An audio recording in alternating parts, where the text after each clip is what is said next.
রহিমসাদের বাড়ি এখানে নয়, রহিমসাদের বাড়ি হলো কুষ্টিয়া, এখানে আছে থাকছে, এখানে থাকছে থাকতে না এসে এখানে মারা গেছে। নাটোর আপনারা আমার যে ওভারব্রিজ আছে তার অপর সাইডেই যে রহিম সাধুর মাজার। তো এটাই হচ্ছে যেটা দেখতে পাচ্ছেন, এটাই হচ্ছে রহিম সাধুর মাজার।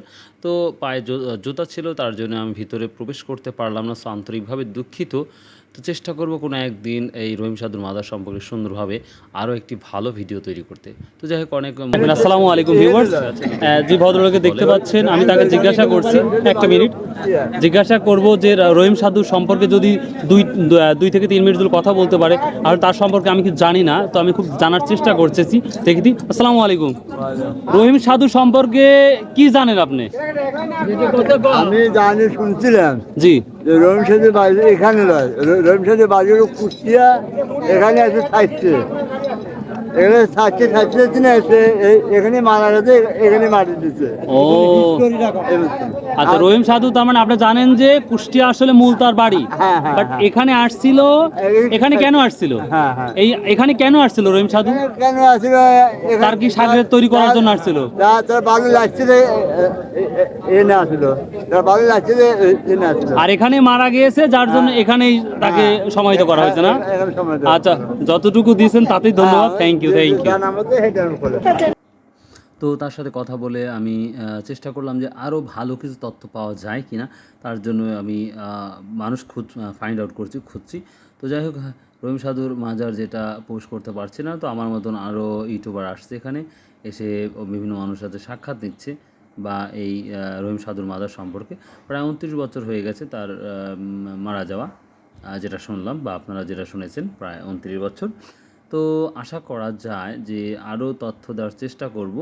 তো দেখি কী করা যায়। তো এখানে প্রচুর ধর্মের কী বলবার, প্রচুর মানুষ আসছে, ছেলে মেয়ে দেখুন সাদা ড্রেস পরে আছে, সবাই অধিকাংশ সাদা কাপড় পরে আছে, যেটা আমরা দেখতেই পাচ্ছি।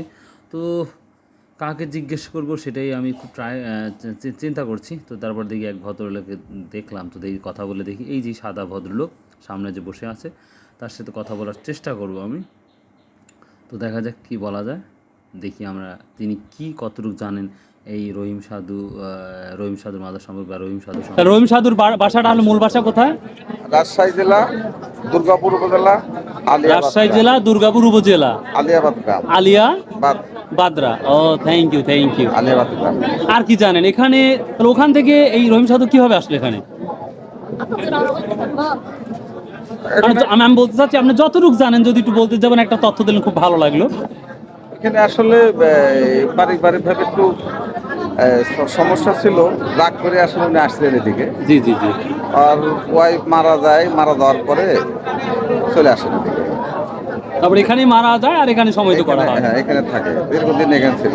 ভারতেও ছিল, ইন্ডিয়াতে ছিল মোটামুটি 12-13 বছর। 12-13 বছর। তবে ইন্ডিয়ার পর থেকে সরাসরি এখানে আসছেন? ওখানেই এখানে ছিল। তারপরে যে সামনে মোলাডুলি নাই, ওখানেও কিছুদিন। হ্যাঁ, মোলাডুলি চিলি, রাজাপুর মোলাডুলি, ওখানে কিছুদিন ছিল। তারপরে এখানে আসে যে ওনার ভক্ত হলো যে কিসমত বাবাজি, এর অনুকূলেই ছিল। তারপর বিদায় হওয়ার পর ও এই কাজটা করছে সবগুলো আর কি। খুব সুন্দর লাগলো যতটুকু তথ্য দিচ্ছেন, আপনাকে অনেক অনেক ধন্যবাদ। কারণ অনেকেই লালন কি রহিম সাধু সম্পর্কে অনেক জানে, বাট তার সম্পর্কে মানে সঠিক তথ্য কেউ জানে না। আচ্ছা আচ্ছা, থ্যাংক ইউ। আসসালামু আলাইকুম ভিউয়ার্স। তার সাথে কথা বলার পর আমি দেখলাম যে যদি আমি সব থেকে এখানে যে নেতা, যে সব থেকে বড়, তার সাথে যদি কথা বলি তাহলে সব থেকে বেটার হয়। তো আমি কীভাবে যাব সাহস পাচ্ছিলাম না। তো তাও চেষ্টা করছি যে কার সাথে কথা বলে সব থেকে যে বড় এখানকার পীর বা পীর মাসাইক বা যাই বলি, তো এক ভদ্রের সাথে আমি কথা বললাম যে কীভাবে তার কাছে যাওয়া যায়, এই বিষয়ে আলোচনা করলাম। তো এখানে আসি দাঁড়ানোর পরে এক ভদ্রলোক আমার একটু কথা বললো। তো যাই হোক, সরাসরি এই যে যাকে দেখতে পাচ্ছেন, ইনিই হচ্ছে প্রধান এই রহিম সাধুর মাজারে। এই অনুষ্ঠানের জন্য তিনি হচ্ছে প্রধান ছিল বা প্রধান আছে। তো যাই হোক, তিনি কথা বলার সময় পেল না, কারণ হচ্ছে তার অলরেডি মাগরিব পর থেকে সে আলোচনা করে ফেলেছিল, যে প্রশ্ন করবো সবগুলা আলোচনা করে ফেলেছে। তো তাই জন্য বললো যে সরি, আমি এখনও ওই কথাগুলো রিপিট বলতে পারবো না, অর্থাৎ রহিম সাধুর সম্পর্কে আমি এখন কিছু বলতে পারছি না, তো আন্তরিকভাবে দুঃখিত।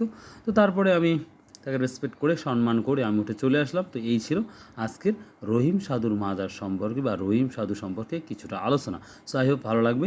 তো ভালো লাগলে অবশ্যই পাশে থাকবেন। বাই, আল্লাহ হাফেজ, আসসালামু আলাইকুম রহমতুল্লাহ।